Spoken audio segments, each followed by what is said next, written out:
લોકસભાની ચૂંટણી સાથે આણંદ જિલ્લાની વાત કરીએ તો આણંદ જિલ્લાની અંદર ખંભાત વિધાનસભાની પેટા ચૂંટણી પણ યોજાવાની છે અને આ વખતે ભારતીય જનતા પાર્ટીમાંથી જ ચિરાગ પટેલને આ વખતે ભારતીય જનતા પાર્ટીએ મેદાને ઉતાર્યા છે। ત્યારે સીધી જ વાત કરીશું ચિરાગભાઈ સાથે। ચિરાગભાઈ, શું કહેશો?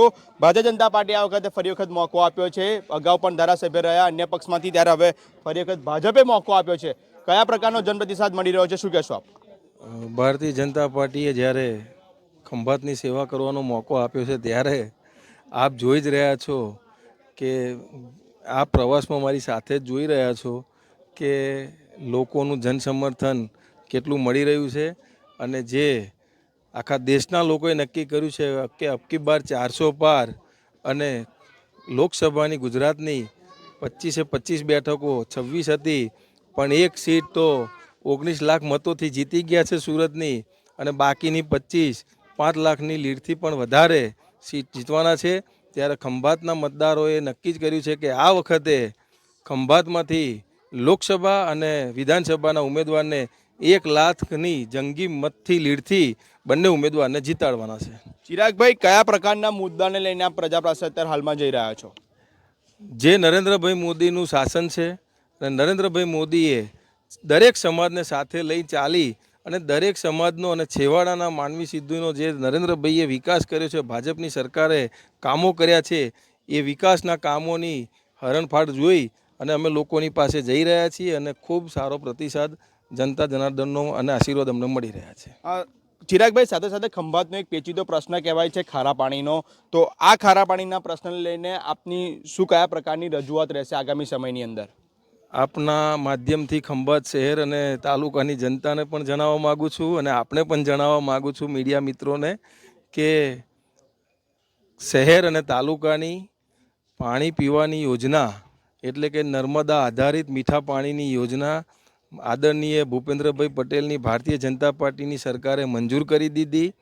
ટેન્ડર થઈ ગયા છે, વર્ક ઓર્ડર અપાઈ ગયા છે અને એનું સર્વે અને ડિઝાઇનનું કામ શરૂ પણ થઈ ગયું છે। ખંભાત શહેરની 30 કરોડની યોજના મંજૂર થઈ છે, ભાલ પ્રદેશની 33 કરોડની અને ચરોતર અને કાંઠાની 107 કરોડની યોજના મંજૂર થઈ ગઈ છે। એનું કામ પણ શરૂ કરી દેવામાં આવ્યું છે।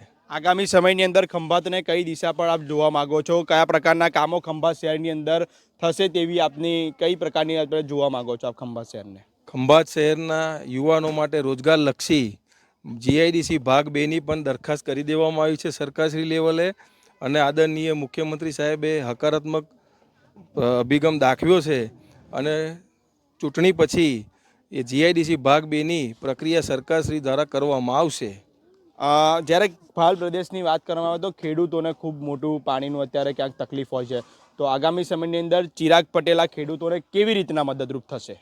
ભારતીય જનતા પાર્ટીની સરકાર દ્વારા આ વખતે ભાલના ખેડૂતો માટે ચોમાસામાં તો કેનાલમાંથી પાણી આપ્યું જ અને ચોમાસામાં વરસાદ ગુજરાતમાં જે તે વખતે ઓછો હોવા છતાં આદરણીય ભૂપેન્દ્રભાઈ પટેલે પાણી આપી અને આખા ભાલના ખેડૂતોનો પાક તો બચાવ્યો, સાથે ખૂબ મબલક ઉત્પાદન થયું અને ડેમ ભરાયા પછી અત્યારે ઉનાળામાં પણ આપ જોઈ શકો છો આખા ભાલ પ્રદેશમાં ખૂબ મોટા પાયે ઉનાળુ ડાંગરનું વાવેતર થયું છે અને અત્યારે ડાંગરની કાપણીની સિઝન ચાલુ છે।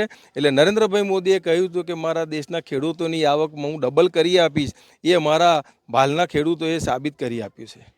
ચિરાગ પટેલનું એક સ્વપ્ન હતું, ધારાસભ્ય જ્યારે બન્યા ત્યારે પણ તેમણે કીધું હતું કે ખંભાતના જે બંદર બંધ થઈ ગયું છે અને એ ખંભાતનું બંદર ચાલુ થાય તે રીતના તેમના પ્રયત્નો રહેશે। તો આગામી સમય હવે સત્તા પક્ષની અંદર ચિરાગ પટેલ છે, તો હવે આગામી સમયની અંદર આ બાબતને લઈને ચિરાગ પટેલ કયા પ્રકારની રણનીતિ કરશે? એનું ભૌગોલિક પરિસ્થિતિનો સર્વે કરાવવામાં આવશે અને ભૌગોલિક સ્થિતિના સર્વે પછી એમાં જે પણ હકારાત્મક અભિગમ હશે જે તે વિભાગનો, જીઓલોજિકલ ડિપાર્ટમેન્ટનો, અને એના પછી સરકારશ્રીમાં રજૂઆત કરી અને એમાં હકારાત્મક ખંભાતને ન્યાય મળે અને ખંભાતનો વિકાસ થાય એવા મારા અને મારી પાર્ટીના દરેક આગેવાનોના અને કાર્યકર્તાઓના પ્રયત્નો રહેશે। છેલ્લે ખંભાત વિધાનસભાની શું સંદેશ આપશો? ખંભાત વિધાન જનતાને શું સંદેશ આપશો? ખંભાત વિધાનસભાના દરેક મતદારોને આહવાન કરું છું કે આ વખતે જ્યારે નરેન્દ્રભાઈ ત્રીજી વખત દેશના વડાપ્રધાન બનવા જઈ રહ્યા છે અને આખા દેશના લોકોએ નરેન્દ્રભાઈનું નેતૃત્વ સ્વીકાર્યું છે ત્યારે ગુજરાતના પનોતા પુત્ર છે અને એમાં આપણા ગુજરાતીઓ સહેજ પણ પાછા રહેવા જોઈએ નહીં અને આવનારી 7મી તારીખે જ્યારે મતદાન છે ત્યારે ગુજરાતના લોકો ખૂબ મોટા પાયે જંગી બહુમતીથી મતદાન કરે અને ભારતીય જનતા પાર્ટીનો પ્રચંડ વિજય લહેરાવે એવી આપના દ્વારા કહેવા માગું છું. ધન્યવાદ. તો આ હતા આપણી સાથે ખંભાત વિધાનસભાના ભારતીય જનતા પાર્ટીના ઉમેદવાર ચિરાગ પટેલ કે જેઓએ આપણી સાથે સીધી વાત કરી. બસ મારી સાથે સતત જોડાયેલો છે કેમેરામેન અક્ષી પટેલ સાથે હું છું મુન્ના નિંગુ, અર્બન ગુજરાત.